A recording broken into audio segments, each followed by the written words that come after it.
Hello, everybody. Welcome to Odds and Ends here on a Monday, January the 17th, Martin Luther King Day. Hope you're enjoying your holiday. And Zach Ewing is not with us today. He's got some things going on. So I'll be running the show. I'm here with Devin Jackson, Spencer Guru Urquhart, and we're about to talk about some football. But first off, Zach will be on Data 2 tomorrow to Tuesday to discuss what we're about to get into, and he and I vehemently disagree. So it'll make it fun. Let's get right into it. And I know we usually talk about with what's coming up next first, but I want to talk about what happened yesterday first, because it's all the rage right now. I mean, we're talking about the Dallas Cowboys, right? And what happened in the playoffs yesterday. And the one that jumps out at you, 49ers 23, Cowboys 17. Certainly the most exciting game of the bunch. The Bengals-Raiders was a good game, especially if you're a Joe Burrow and Jamal Chase fan. But the 49ers and Cowboys, I mean, could the Cowboys have messed it up any more than they did? But could the refs have messed it up too? All right, let's get into it, Devin. And I want to get to you first because I want to get your thoughts. I know I'm in the minority here, but as much as, in my opinion, as much as the Cowboys messed up the final moments of that game, and really the final quarter and a half, because we can go back to some other moves they made that I thought were sketchy and dumb, and I think we agree on that part. But first off, we know Dak shouldn't have been running a draw play with 12 seconds left. That's kind of dumb.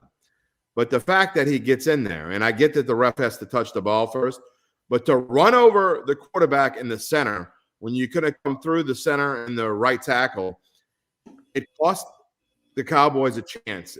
And in all likelihood, they still only had about a 5% chance to win the game had they got the snap off. But still, to me, the refs, with all the blunders I think they had in this game, this was a worse officiated game, in my opinion, than Cincinnati and Vegas. But to come through the way that guy came through to get to the ball, there's got to be a better way. Yeah, it was very very chaotic last minute or so. Like you said, the play call wasn't great, but there has to be some sort of communication there where, you know, the back judge shouldn't have to run in front of the quarterback. I mean, they got 3-4 of their officials on the field. That's right. There should have been better organized for sure. And it's kind of both sides of the coin. You know, the Cowboys should have never ran that play to begin with, because Agreed. you can't get out of bounds on that play. It's just impossible to get out of bounds and save time. But you know, they didn't get help from the refs either. So it's kind of both sides. I see both sides of the coin, and I think, you know, it's definitely the most talked about thing that's happened this weekend. Although the officiating wasn't great in the Bengals Raiders game either. So I think officiating overall wasn't great for the playoffs, and we should come to expect that. It happens pretty much every year, but it was not a great ending for the Cowboys. But at the same time, they definitely had chances to win that game, because 49ers did everything they could to give that one away in the fourth quarter. Spencer, one thing I think is interesting about this whole thing is now people are coming up with, I mean, it's easy when you have hours and hours to think about it, what they should have done. I mean, this is the heat of the moment. So, yeah, Dak should have handed the ball to the ref, or the center should have handed the ball to the ref. You're in the heat of the moment. It's not like you're sitting there preparing and thinking.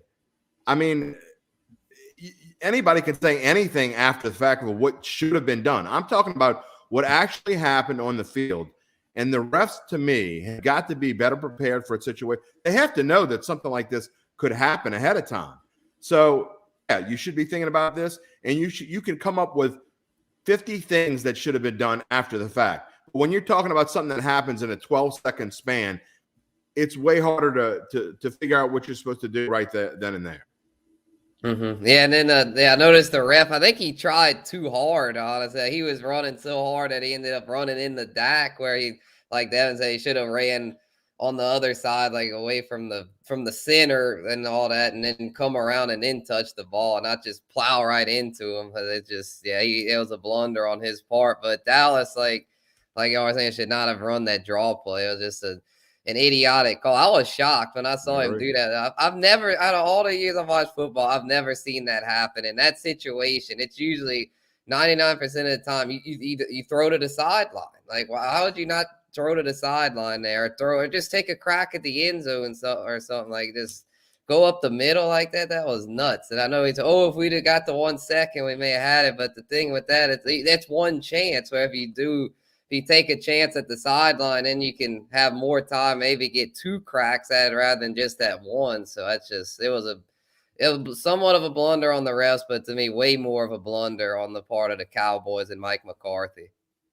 Devin, I'm not in any way abdicating Dak and Mike McCarthy, because I mean, you, Zach and Spencer, I think you were on the text thread as well. We were talking about it when they decided to punt late in the third quarter, down by realistically 3 scores. I mean, they're down 16, but the chances of you getting 2 touchdowns, 2 2-point conversions when your offense has been stagnant all day long are slim to none. So, and then later on they kick a field goal. So then they try the fake punt, and I think the funniest meme I saw all weekend was the reason why the fake punt worked so well is because San Francisco really believed they were going to punt. I mean, because they're that stupid. I mean, so I'm not abdicating in any shape or form how the Cowboys played down the stretch. They blew the game for sure. Even if the ball gets spotted, they likely don't win anyway. But I'm just saying, to me, this is kind of a microcosm of what officiating has become. And this isn't the first time in clutch spots where you've seen officials make mistakes. And we can go back to the Cincinnati game and talk about that in a minute. But there's no consistency. And to me, sometimes it looks like they just don't know what they're doing. Yeah, it's just, I think with like the speed of the game these days, it gets harder and harder to officiate it. And with so many complicated rules on top of that, it makes it almost impossible for them to call clean games. But they do need to try to do better for sure, because it seems like I could understand a few blunders here and there, but it just seems like the amount of blunders that happen, especially in key moments, is just far too many. Devin, you were hot all over Mike McCarthy before the game even started. I know he's not your favorite coach. Just talk about what you thought about the last maybe 18 minutes of Cowboys game plan there. It was a lot of questionable decisions. And I talked about this on Thursday. The thing that worried me about the Cowboys is not on the field, because, I thought, especially, down the stretch, they played much better offense. And, unfortunately, they caught some bad breaks, like the Kittle fumble, but it was actually an incomplete pass. Like, that could have completely changed the game if Jimmy G throws an accurate ball there. So they played a lot better down the stretch. They played like the much better team down the stretch as well. But those decisions, the decisions to punt, fake punt, then you do the fake punt, you kick a field goal. So to me, it just feels like his mind and the management of the game are just not there. And I don't think he's going to get fired. And I think reports came out that today that the team vice president said that they expect him to come back next year.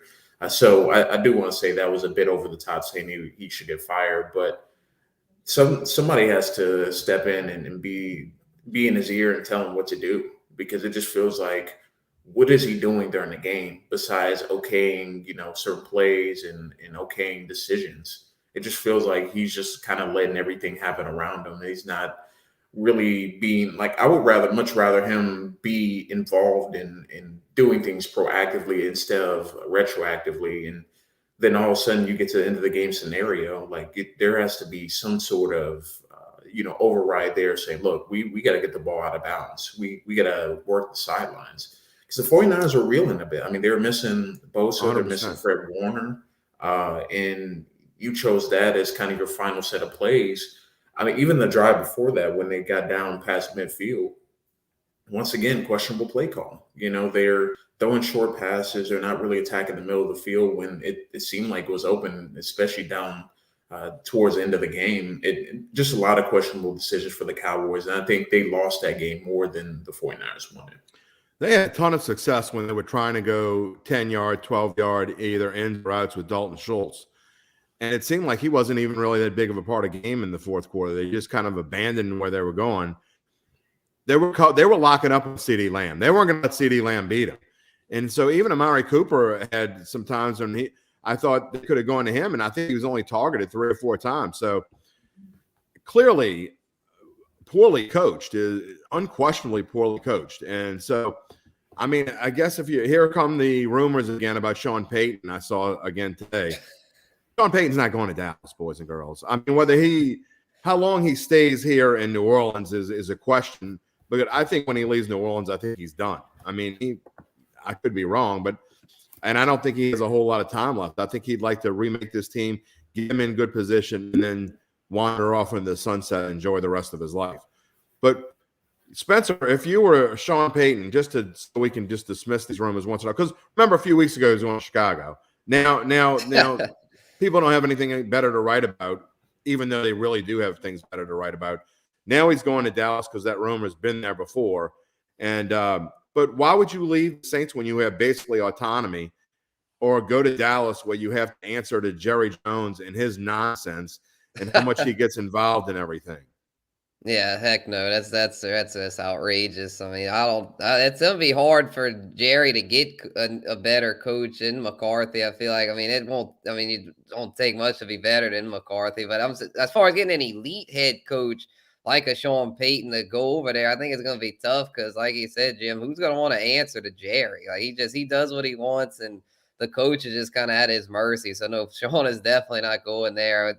The relationships he's built up with Miss Benson and Mickey Loomis, he's staying in NOLA for sure. Kevin, put that post back up for me real quick, because this is going to be the last thing we talk about when it comes to the Cowboys. Lee Allen writes, Cowboys on discipline penalties, so many that Dak looked confused at times. His passes and receivers were off, inexcusable. Devin, again, last thing on the Cowboys here. They acted like this was a preseason game almost. They had almost no game plan. They gave up on giving the ball to Zeke. They struggled giving the ball to Zeke and basically just gave up on the run. And Dak absolutely looked confused. I mean, he wasn't. There were times when he had plenty of time to throw the ball and then just would go to the wrong spot. And like I said, you find Schultz, who seems to be open, then you just forget about him. And we're going to try to get CeeDee Lamb involved. By God, we're going to get CeeDee Lamb involved, even if we can. And so Amari Cooper's there like a ghost, and I don't get that either. So, I mean, just so poorly coached. And, I mean, I hate to harp on him, beat on a barely breathing horse. But, I mean, if I'm a Cowboys fan, you just got to be wondering, maybe we do make a change after this one season. Yeah, I mean, just you look at the Cowboys roster and you look and see them, how they matched up against the 49ers, there's no reason they should put at least 24, 28 points up on the board. Just based on the 49ers, they don't disguise their coverages. They don't disguise anything. What you see is what you get with them. And it just seemed like the Cowboys were expecting something different, or they were expecting a completely different game plan. And then there really wasn't any adjustments made until late in the second half. So once again, that's why I was talking about coaching wise. I thought, Kyle Shanahan was a better coach, and he made his own mistakes that we could spend a whole episode. He's not a good coach either.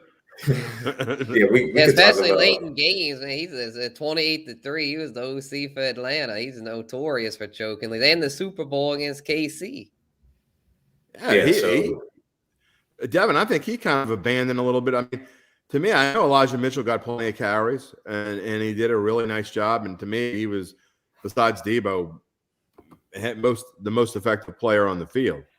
But sometimes, you force the Debo thing, and it worked great in the first half. It didn't work so much in the second half, because if there was one thing, and this is probably more Dan Quinn than anybody else, but the Dallas was able to adjust a little bit in the second half and kind of put the clamps on Debo a little bit. But again, I know the coach. I'm determined to do this. The opposite of McCarthy giving the ball to Zeke and trying to make it work a little bit. I think he only had 12 carries or something stupid like that. But,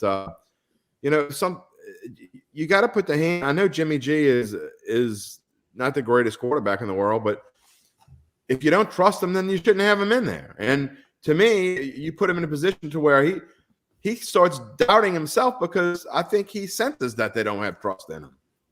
Yeah, I mean, you're throwing check down routes on first and second down instead of attacking the vulnerable secondary of the Cowboys. Trayvon Diggs once again giving up big plays, and they didn't go back at him after that. And I just didn't understand either team's game plan. The Cowboys had the middle of the field wide open the entire game. And then the 49ers just attack their corners and try and hit some big plays. But both teams, Cowboys just kept going to CeeDee Lamb. 49ers kept going to Deebo Samuel. And I get it. It's the playoffs. You want to get your best players involved. But that's not how they won games. George Kittle was on the field, and it felt like he was missing the entire game. And you can't tell me anybody on the Cowboys is going to guard him one-on-one. Yeah, I don't even think he got targeted until the midway through the third quarter, and he dropped the first pass that went to him. But, I mean, George Kittle, come on, give me a break. You got to find a way to get the ball to Kittle. So we'll see if they change things up next week against Green Bay. We're going to come back to the rest of the playoff slate in just a minute. But I do want to get to tonight's game because for the first time ever, there's a Monday night playoff game. And it's the Cardinals and the Rams. This line has dropped. It started off at 4.5, I believe, early in the week. It was 4 for much of the week. And then yesterday, dropped to 3.5. Rams are favorite.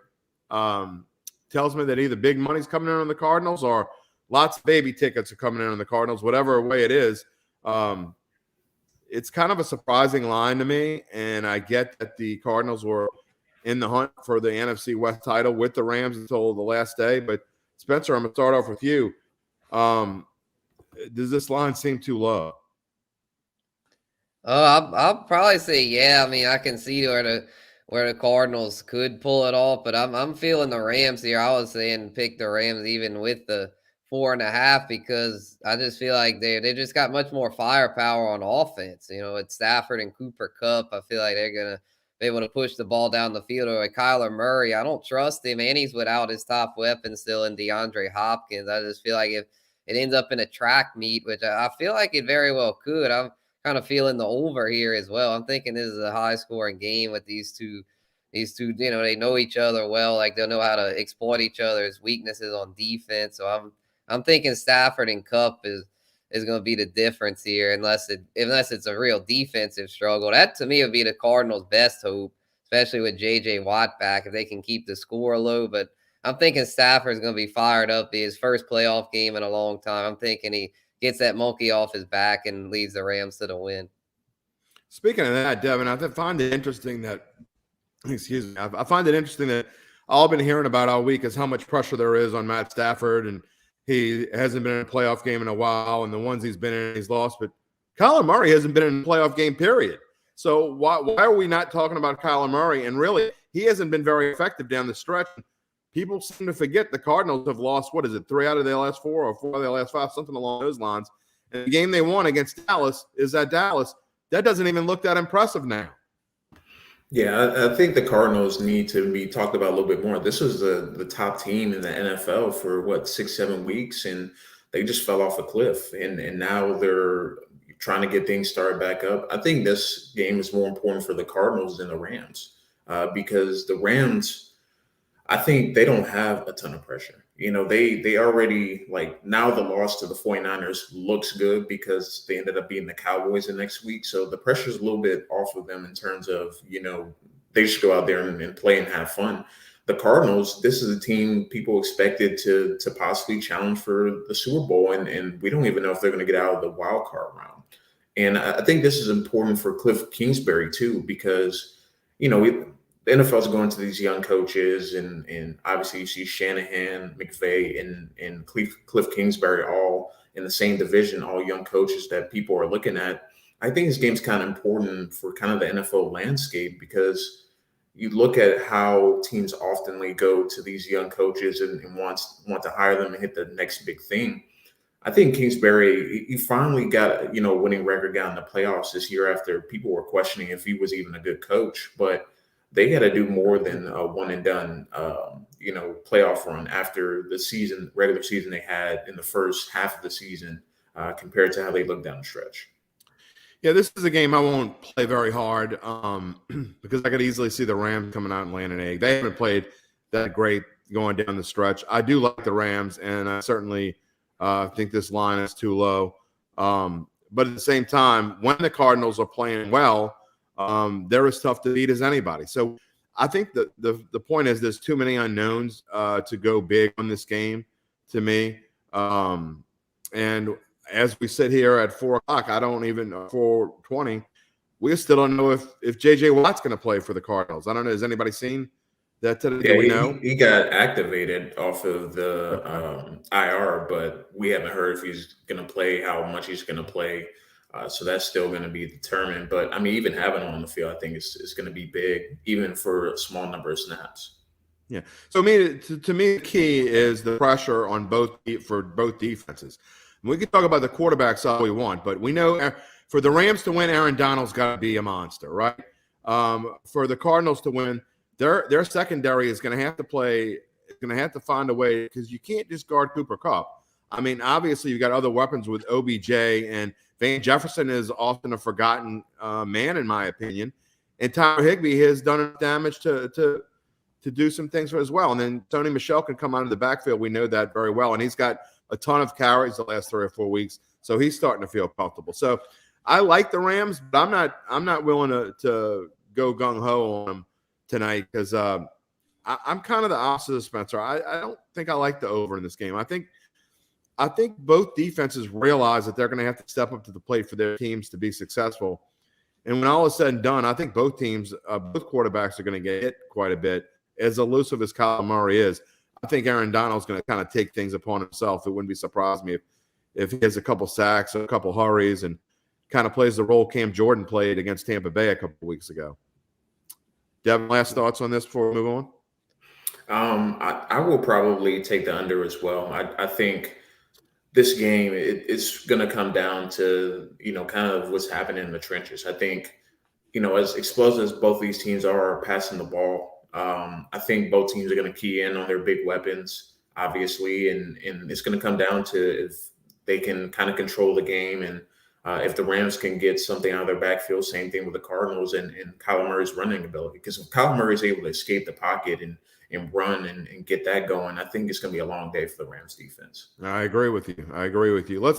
Let's go back to the slide from yesterday, because we obviously went at length with the Cowboys, but I do want to touch upon a couple other games for sure. And obviously, people around New Orleans, all of a sudden, we got a bunch of Houdays instead of Houdats. We got the Bengals beating the Raiders 26-19. They were a 6-point favorite, so they just cover there.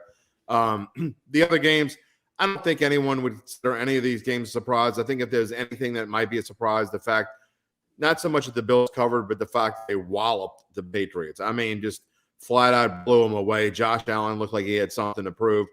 Get to that game in a minute. But Spencer, Joe Burrow and Jamar Chase, the Bengals did what they had to do. And boy, I tell you what, watching Derek Carr come down, he looked like a different quarterback that last quarter. And I really thought the Raiders were going to end up at least sending it into overtime. But the defense came up for the Bengals, came up big when they had to.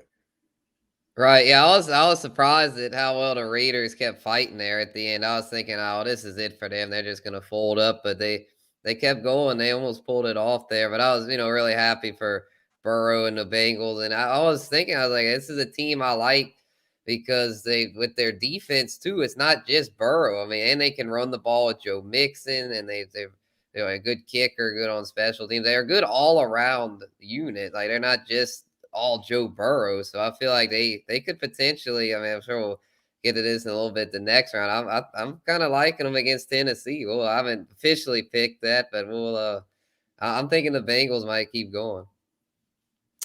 Devin, one thing that the Raiders were good at this week, they weren't good at the first time, was kind of putting the clamps on Joe Mixon a little bit. I think they realized where the deficiency was, but it's kind of pick your poison, right? If you take some of the focus off of Joe Burrow, he's going to find his spots. And he made it clear early on that I'm going to Jamar Chase until you stop that thing. Yeah, I think Joe Burrow covers up so many of the Bengals offensive line deficiencies, because Max Crosby had a phenomenal game. Yes, he did. Like, he was on Joe Burrow the entire game. And if it wasn't for Joe Burrow's ability to really evade pressure and get the ball out quickly, the game could have been much different. I mean, it was insane to watch him kind of maneuver the pocket and just be special. I mean, it looked exactly like the LSU days, where it wasn't always pretty and it wasn't always perfect, but when he needed it, he got what he needed to get. So Jamar Chase and you called it on Thursday, Jim, the Raiders secondary wasn't much of anything. And honestly, if it wasn't for Max Crosby and him causing pressure, the game probably would have gotten more out of hand. But the Raiders definitely played a lot better defensively. some questionable decisions down the stretch for the Raiders, I think, on offense. Kicking the field goal late, and then, pretty much all or nothing last drive there. But Derek Carr played very impressively in that second half. So I got to give them credit for all the things they went through this year and still had a chance to win the wild card game. They probably shouldn't even been in the playoffs with everything going on. But if anything, I think it proved that they need to stick with Derek Carr and find the right head coach to coach that team. Yeah, it was kind of a microcosm for the Raiders of what they had been the last month of the season, right? I mean, they had to fight, and just when you think they're out of it, they found a way to claw back in it, but just couldn't find a way to get that final touchdown they needed to send the playoff game into overtime. All right, Uncle Big Nick, we're going to answer your question on here. We've had some ridiculous questions here at Odds and Ends, and this one is pretty far up there.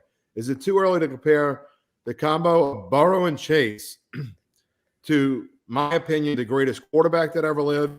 And there is no opinion. Jerry Rice is most certainly the greatest wide receiver that ever lived. He sees a lot of similarities.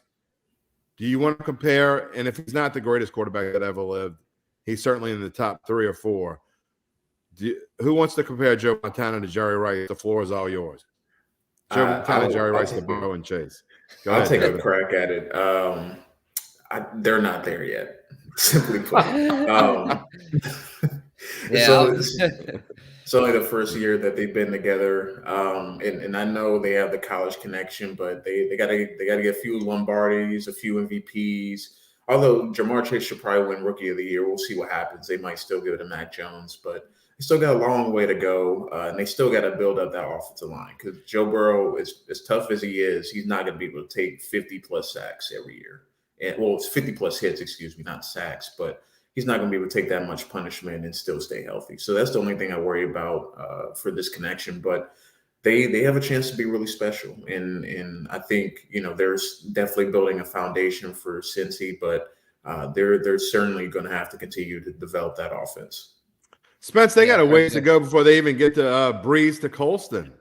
Yeah, exactly. I mean, that's just silly at this point. I mean, you can look at Mahomes to Hill, Mahomes, Kelsey, Allen to Diggs, Rodgers to Adams. You got all kind of great combinations going on right now. Cousins to Jefferson. Yeah, I mean, while Burrow and Chase, you could probably say has the most upside out of any of them. To say that they're going to be at that Montana Rice level at this point is it's just silly because with the Bengals, I don't trust the Bengals franchise. Like that's what I mean. They're not. I don't think they're going to have a 20-year run like the 49ers did. I don't see it. I will say this though, and I know I'll probably get blasted for saying this by some people, and call it a homer pick if you want. If I could take any quarterback to lead the New Orleans Saints, who would fit the New Orleans Saints better than any quarterback out there? I think it's Joe Burrow. I mean, he looks like a taller Breeze to me, not just because he wears number 9, but his accuracy, his decision making at such a young age, Devin. I mean, Joe Burrow to me is, and look, Josh Allen's a great quarterback. Tom Brady's 44; he's about to go off in the sunset. Patrick Mahomes is, when he's on, he's the best, maybe the best quarterback that has ever played the game at some point in his career. He just hasn't done it enough consistently, in my opinion. But to me, steady and stable will win you a lot of games, and I think Joe Burrow is on the right path to be a really, really good quarterback. Yeah, I mean, I don't disagree with that. And honestly, if you look back, Saints fans wanted to trade everything for that number 1 pick a couple of years ago to get Joe Burrow. So he would already be beloved in the city. And imagine him being kind of Drew Brees' predecessor or successor, and pretty much the Saints will be said he already has a better offensive line here in New Orleans than Cincinnati probably will ever be able to build. And they would certainly go out and get weapons for him. But don't want to get down too much in the rabbit hole because that's obviously not going to happen. But if you do remember, the Saints almost got Patrick Mahomes. If it wasn't for KC trading out, they would have got Patrick Mahomes, and we could be seeing a totally different tune in New Orleans. So it got close to a couple, those once-in-a-lifetime type of quarterbacks for the Saints. But, we just got to stick with what we got for right now, I guess. Mm-hmm. And if Drew Brees retires a year earlier, Tom Brady is in New Orleans. That's almost no question that happens. I mean, it's basically been said by multiple people, and I think they kind of coyly talk about it themselves. Even Brady kind of mentions it here. It would have been interesting. But neither here nor there. It didn't happen, and it is what it is. And Breeze had earned the right to retire when he wanted to.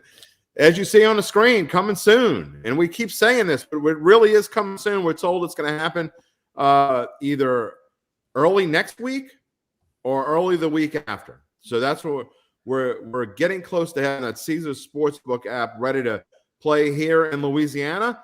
And when you sign up, $300 bonus, and also up to $3,000 match on your first deposit. That's right.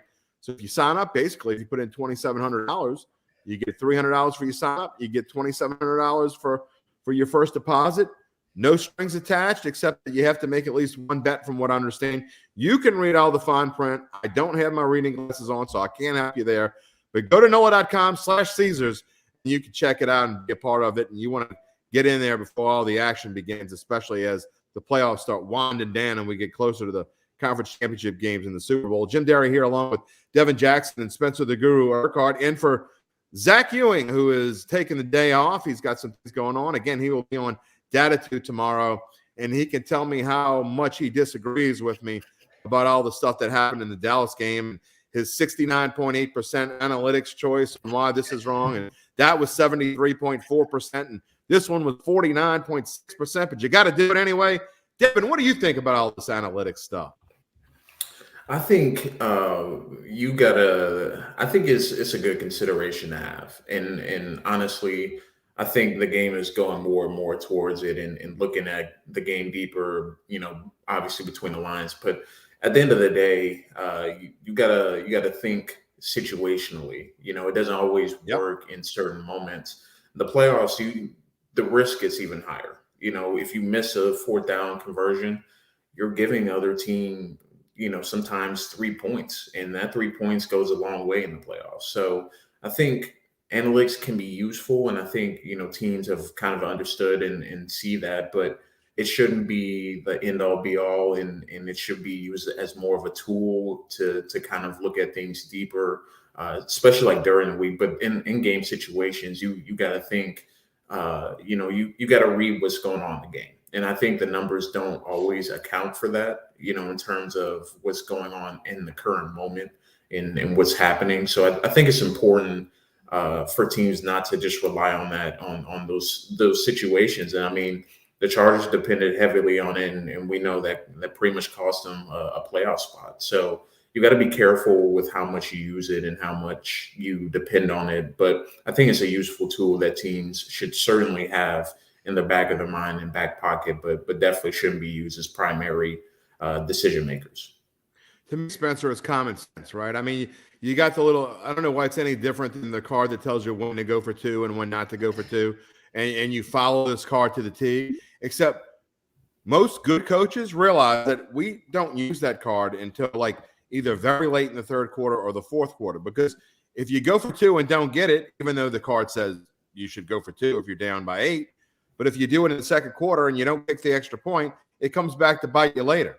So to me, throw that damn card in the trash can. And I know I'm OG here, okay? I get that. I'm the old guy in the room, and I'm more of a traditionalist. But to me, it's just common sense. If you've got 4th and 3 on your own 30 and the score is a 3-point game, then you punt the ball away, even if the card says you're going to get it 62% of the time.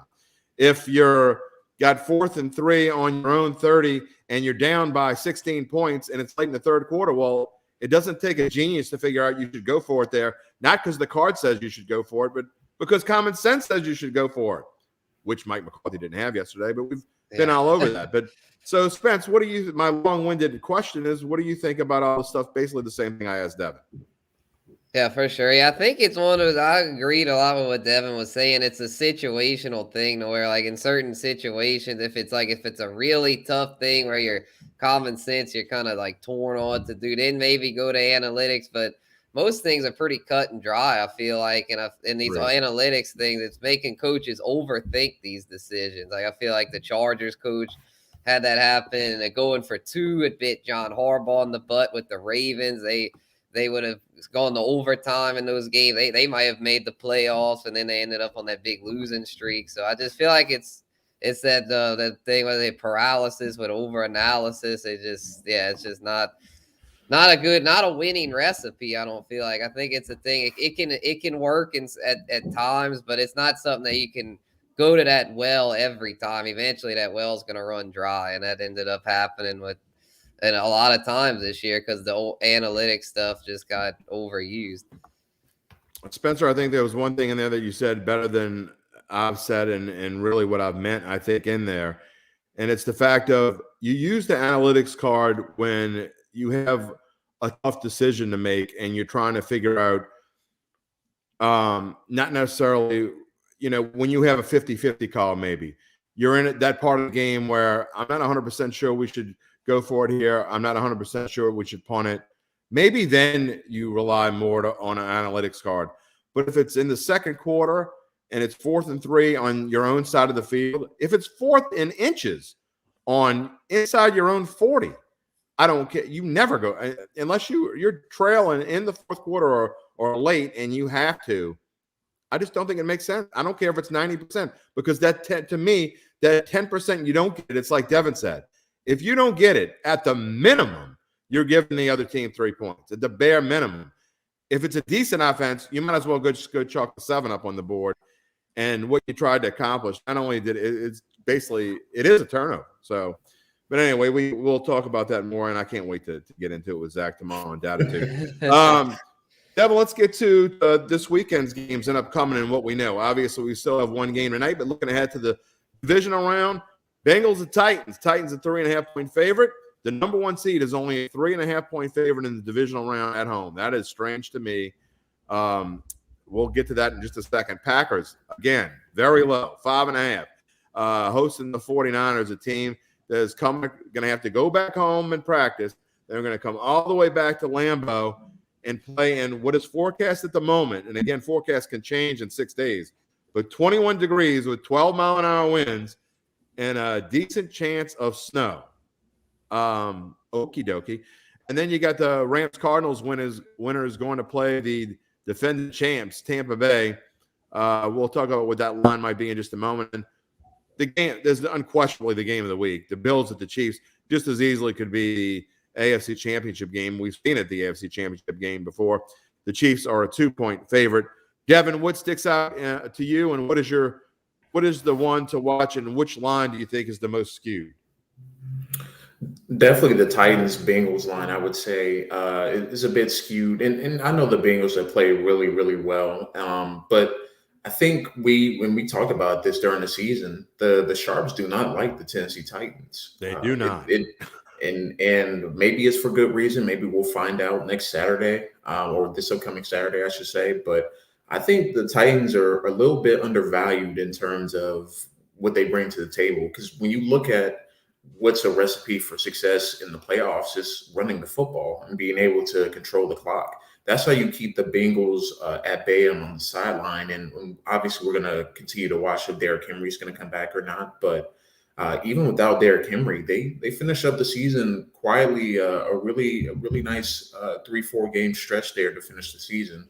Obviously, some of the wins weren't great or pretty, but they got the job done, and that's all you can ask for. So I think that line is a bit skewed. I thought it should have been like 4.5, 5, more towards that range, but we'll see if it moves up or down as we get closer to game time. And then the Chiefs as 2-point favorites. I don't know, man. Bills played lights out against the Patriots, and I know the Chiefs handled their business with the Steelers, but I mean the Steelers just were walking corpses on offense pretty much. But the Bills, man, I think that line's going to get close to almost even by the time the game time kicks off, because it's about as even as it can get. Spence, you like to talk about players as the fantasy guru, and I think if you like the Titans, I think you need to bet them right now. I think that line's going to go up because I, in my heart, feel like Derrick Henry is going to play this weekend. Whether he gets more than 12 or 15 carries, we don't know. But regardless of that, Dante Foreman has been outstanding. It's kind of been mini Derrick Henry almost to some extent. Obviously, he doesn't run with quite the power, and he's not quite as explosive, but he's basically done everything Mike Vrabel has wanted him to do, and it's filled in very nicely. Right. Yeah, they've kept their good running game going even without the King Henry. So yeah, I definitely think the line will move up some. I feel like the Bengals could be a good pick here though, because if it would end up a track meet, then I don't see Tannehill keeping up with Burrow. I mean, Tannehill has his moments, but overall he has not been very good this year. So I feel like Tennessee is going to have to they're going to have to get off to a really good start, run the ball, control the clock. If they can do that with a healthy King Henry, then they should be able to win and cover. But I'm feeling more confident in the Packers and the Bills. That's actually my Super Bowl pick, and I feel like both of them are smash plays this week. Like I feel like Green Bay should be at least a 6-point favorite there against the Niners, and then the Bills, I mean, I know the Chiefs get a lot of respect being that they've been in the Super Bowl the past 2 years and they're at home, but I feel like the Bills are the better team. My Super Bowl is Rams-Titans. That's what I picked in August. And until it is no longer possible, I guess I got to stick with it. So that leads me to my thought process on the Titans. And I will say this. Conversely, if you like the Bengals, wait, because that line is not going to stay 3.5. I think even if Derrick Henry doesn't play, I'd be shocked if that line doesn't at least pick up a little bit. Because I think you're getting, to me, that's the best value on the board right now, unquestionably, is the Titans at 3.5. Because like Devin said, all year long, the Sharps, for some reason, don't like Tennessee. They've loved Philadelphia. We see where that got them this weekend. So sometimes they get a little bit too focused on one team or another. So we'll see where that goes, and we'll talk about it certainly more later in the week. Hey, if you want to get in with us, you can beat the pros. Who is our pro? Do we know who our pro is this week, Devin? I do not know who the pros. I know Jeff Duncan was a pro last week, though. It was Jeff Duncan last week, and Jeff Duncan, I believe, is 2 and 3. He's either 2 and 3 or 3 and no, he's 3 and 2 going into tonight. He has got the Cardinals. I have the Rams, so we're trying to battle it off to see which one of us is going to take the playoff lead. But you can play against whoever our pro is. Beat the Pros Pickup Contest. It's free to enter. It's fun to play. You can a weekend stay for 2 at Harrah's, New Orleans. All you have to do is go to bet.NOLA.com and click on the Beat Pros Pick'em Contest, and you can join in. All right, well, we're sticking with football for just another minute or two. We've got odds to win the Super Bowl, and interestingly enough, I've got the Bengals at 150 to 1. That's long gone, obviously. They're only 13 to 1 now. But so let's start with you, Devin. Who do you see as the best bargain on this board right now? I still think it's the Titans. They still have kind of that advantage in terms of they're going to have home field for one throughout the playoffs if they go ahead and make that run. Number two, they've beaten pretty much every team that's remaining in the AFC in terms of who they play head to head. Now, I don't think they played the Bengals this year, so that's going to be obviously the matchup to watch this weekend. But when you look at who else is on this board, I mean, they beat the Chiefs, they beat the Bills on a crazy Monday night game. So I think they have kind of the upper hand here in terms of they know how to beat these teams, and they've beaten them when they were seemingly the top dog or quote unquote the best team. So I think the Titans have tremendous value here, and the second team I would say is the Rams, because if they flip that switch and they play very good offense and be explosive offensively like they were early in the season, and they find a way to continue to get pressure on the quarterback, and Aaron Donald plays like Aaron Donald should, I think the Rams have a decent value as well. I know it's not going to be a favorable pick for Saints fans out there, but I do think the Rams are still the team, the X factor team, the NFC, because if they turn things around and start clicking, that offense is going to be hard to beat.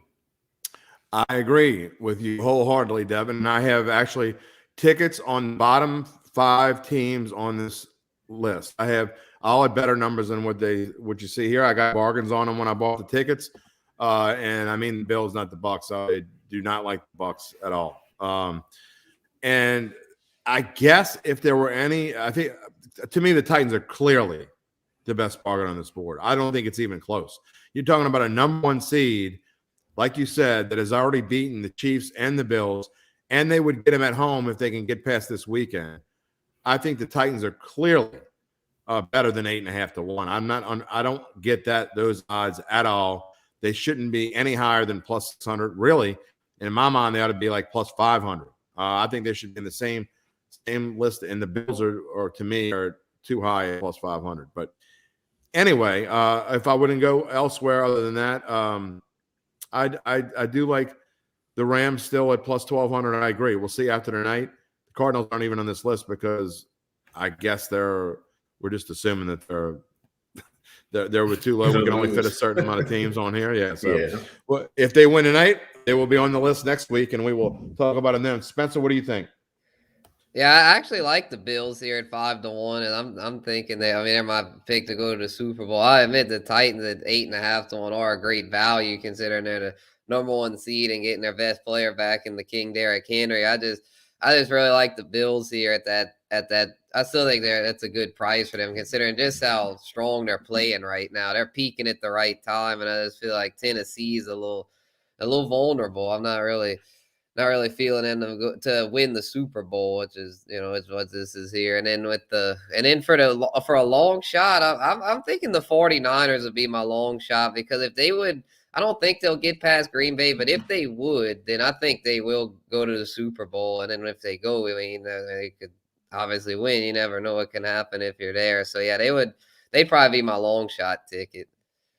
Well, I don't disagree with you. I think if they somehow do go to Green Bay, I don't think they're gonna, but I think if they do somehow go to Green Bay and win there, then yeah, good for them. I think they have an excellent chance. And I have a 10 to 1 ticket on them just to win the NFC Championship game. So I'm kind of rooting for the 49ers because they have nothing on the Packers. So I'll be I have no idea what my handicap's going to tell me in that game yet. I have not started that yet. But I can tell you right now that the Titans, I'm certainly picking Tennessee this week. I don't get that line at all. And something would have to jump out at me for me not to pick Tennessee this week. All right, we got about 10 minutes left. Let's talk about college basketball a little bit. It was not a good Saturday for the LSU Tigers, who blew a 9-point lead late in the game, and I think they got outscored 17-2 down the stretch. Devin, I don't know if you saw the game, but I know what else I saw. I also saw Kentucky just rolling over Tennessee. I'm not sure what's wrong with the Vols. They have just kind of fallen off the cliff as of late. Also, big upset Mississippi. Well, it's not a big upset because Mississippi State was favored, but in my mind, it was an upset. Mississippi State covering with that hook, 78-76 winners over Alabama, those SEC games. LSU, by the way, only dropped from 12th to 13th, so the voters did not they didn't get too upset that they lost to Arkansas. They got a couple big games coming up this week. What sticks out to you on this list, Evan? Yeah, the LSU one obviously sticks out, but you also got to remember they're dealing with some injuries. They're missing their top guard as well. So, that's a tough hit, right at the beginning of SEC play because, that they're healthy.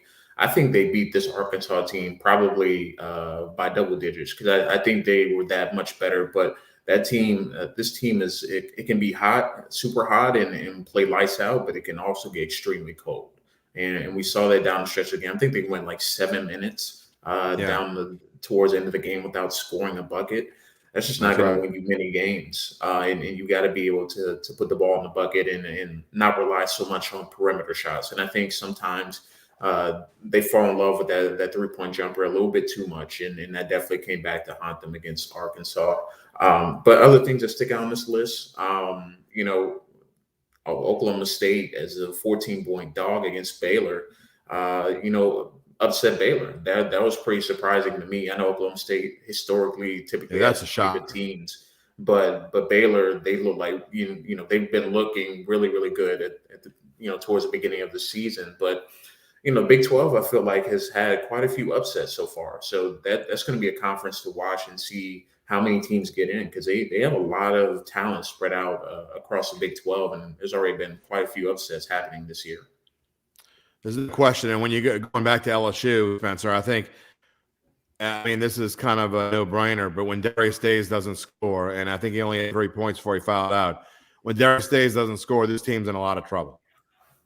Yeah, they're very dependent on him, and so it just goes to show they're vulnerable. It's hard for me to trust them in the tournament. They've had that issue the past couple of years. They get there, and people think they could be a team to make a deep run, and they always seem to have a game where they choke. I think this year's team is a little better. I think they might make a little deeper run, but as far as them going all the way, they're gonna have to show me a lot more between now and March.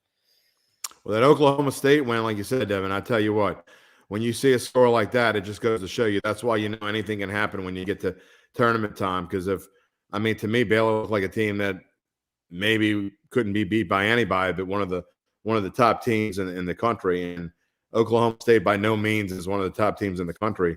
The Cowboys, I don't believe are ranked. I think they have like 6 or 7 losses. So very interesting score there. We've also got women's basketball to talk about. Oh no, I'm sorry. We'll go to odds to win the SEC championship. Talked a lot about them. Look, kind of like Jordan football, and basketball is a lot harder when you're talking about so many good teams and how many games you got to play. But to me, Auburn is clearly the best team in this conference. And as top heavy as it is, as good as it is up top, Devin, I mean, I don't know how you like anybody else from what I've seen so far. Look, I like the 8-1 odds you got on LSU. I like Alabama at 15-1. I like Mississippi State at 15-1. I wouldn't touch any of the teams below that. But, hey, I still think Auburn is, even at minus 120, is a good bargain. Yeah, they have tons of playmakers on the court, and when they're going, I mean, I saw a bit of the Alabama-Auburn game earlier last week, and that was a game that you thought Alabama might win. They're coming back to down the stretch there, but Auburn finds ways to close games, and I think that's important in these SEC matchups. Is not necessarily playing well in the first half or even throughout the second half, but how you close games down the stretch. And the way LSU have closed some games, as of late, it makes you worry a little bit. How are they going to hold up once it gets to tournament time? Because obviously they're a tournament team, but you just worry about how teams close. But Auburn, when they shut the door, they shut the door. They know how to get things done down the stretch, and I think that's incredibly important. In these SEC games. So LSU is going to have to find a way to overcome some slow starts, but also find ways to close games because, those first, 6 teams on the list there, anything can go their way. You get on a few game win streak, and all of a sudden Alabama's back in the race. Mississippi State back in the race. Tennessee has some tough losses, but they can still make it back. For LSU, if you want to stay near the top, you got to be able to close out those pretty good teams. The fact that they've gone this long into the season, I said that if they could start off 4-2 in SEC play with that brutal schedule they had as good a chance as anybody to win the SEC. So really at 8-1, it might not be bad because their odds are probably not going to be this low again. If you want to take a little trip on LSU, you might as well give it a shot at 8-1. Throw 10, $20 down on it. Who knows? You might get a little bonus at the end of the year. Spence, now I know you think UL's going to win the Sun Belt, so we're not going to talk about that. But what do you like on this list?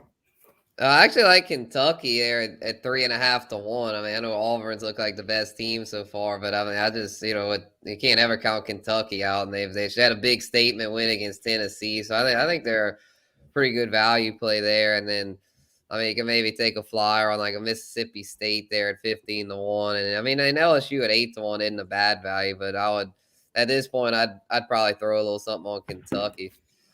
I tell you what, Kentucky, I think that was the first time I ever saw the ESPN scoreboard have to go to triple digits. It looked a little, they had to squeeze those numbers in there. Kentucky scored so many points. It was quite the interesting ride they had against Tennessee, which actually aired about, I think it ended when LSU was late in the first half. Let's move on. We want to talk about our last topic of the day is going to be women's basketball. And you can't forget about what Kim Mulkey has done for the LSU fighting women's Bengal Tigers. They're 17-2. Their odds, you could still get them at 40-1. Why not? Kim Mulkey knows a little something about championship run. In South Carolina, they lost to Mizzou a week and a half or so ago, but they are still a dominating team. I guess you can never count UConn out, and Stanford has been is always good up there. So the top three really, no surprise. Devin, you see anything you like on this list? Yeah, I mean, it'd be worth it putting some money down on LSU, I would think. And we'll see once they play South Carolina again, because obviously they're in the SEC, and they will see them again. But I'm very interested to see how kind of the next part of the season plays out for them, because with teams like this that are experiencing success, and for this women's team here, LSU. Haven't had quite this success in quite some time. You worry about that middle stretch of the season where you're starting to play those, kind of comparable teams to your talent level. It's going to be about execution. We know how Kim Mulkey is and how detailed she is with her game plans and diligence as a coach as well. So she's not going to let them kind of slack at all. But I think it's going to be interesting to watch in the middle of the season. But UConn is never a bad value. Gino Auriemma is obviously a fantastic coach, one of the better coaches, in college basketball history. So I wouldn't count them out. But I think the two here that stand out to me is certainly UConn and LSU. LSU because they certainly have the coaching to, compete with some of these top dogs, and that's part of the battle. You got to have comparable coaching that knows how to play on the biggest of stages. So I would say UConn and LSU, the ones that stand out to me. I like that, and I'll tell you just from looking at this list too. If I were going to place a wager, I wouldn't mind putting a little bit down on NC State as well, because they have been through this journey before, and they're battle tested. They know how to beat some big name teams. So I would watch that for NC State going down the stretch here. Well, we've come to that time of the show where we're just going to wrap it up. I do want to get some final thoughts from you guys. We spent a lot of time talking about football here today, and I think that's where we're going to kind of wrap it up. Spencer, what's on your mind as we get into final thoughts? All righty. Yeah, I guess as for tonight's game, I'm just excited to see if Matthew Stafford can finally get it done in the playoffs, get his first playoff win. It'd be Kyler's first playoff win there, Kyler Murray. I just feel better about Stafford, though. I feel like he's been getting a lot of heat. He has thrown a lot of picks, but it just seems like a lot of people are saying, "Oh, he's done. The Rams are done." I feel like this team has unfinished business, though. I don't think they're gonna choke like some are thinking. McVay's a really good coach, and Kingsbury's done a great job with Arizona, but I just think they've got a little ways to go before they get to that next level. So I'm feeling the Rams tonight. Definitely, it could be tonight. It could be what you saw over the weekend. What sticks out in your mind right now? I think this game is important tonight because I think the Bucs want to play the Cardinals versus the Rams. And I think the Rams are the worst matchup for the Bucs because of the Bucs depleted secondary. And they're going to attack that secondary and how weak they are. So I think the Bucs are pulling for the Cardinals tonight. 100% they're pulling. And hoping that happens, because I think if the Bucs get matched up with the Rams, it's not going to be a pretty path to the Super Bowl for the Bucs. And that's the one matchup I think in the remainder of these playoffs the Bucs would very much be not looking forward to. Plus, you look at Aaron Donald and what he's done to kind of Tom Brady-led teams. If he provides that interior pressure, it's going to be a long day for the Bucs. So I think this game can shape the rest of the playoffs in terms of how things go, and it could be a stepping stone for the Rams to get to the NFC Championship. I 100% agree with that assessment. I think that not only I think in the grand scheme of things are the Buccaneers rooting for the Cardinals to win tonight, but I think that the Packers are rooting for the Cardinals to win tonight, and I'll tell you why. Because I think they would have a better chance to they would rather face the Buccaneers, I think, in the NFC Championship game than the Rams. And I know that they beat them fairly handily earlier in the season, but I still think if they had their choice, they'd rather play the Bucs than the Rams in Green Bay. And so they're all about Tampa playing Arizona. So I think there's more than one team that is looking to for the hoping the Cardinals win tonight. My final thought is this, and We've seen it a lot over the last few years where Hall of Fame, eventual future Hall of Fame quarterbacks kind of go out with whimper. We saw it with Drew Brees last year. We saw it with Big Ben last night, and I don't think anyone expected anything differently than what happened. And I don't want to say it's a shame because I think in him, when he looks back on his career, he'll just be happy that he was able to end it in the playoffs when it looked 3 weeks ago like there was no prayer that he was going to end up getting that lanyard game. So I'm sure he's feeling a lot of emotions going off the field, but I've always been kind of a Big Ben fan. I know there's been talk about things that happened to him earlier in his career off the field. But you know what? There's lots of things talked about, a lot of players that happen off the field. You still can't deny the heart and soul that he provided for Mike Tomlin and the Steelers for all those years, and obviously gave the city of Pittsburgh 2 Super Bowl victories. So to see him go out like that, it wasn't a surprise, but would have liked to seen a little bit more fight out of the Steelers, I guess. But we got the matchup we wanted in Bills Chiefs, and to me, this is the most.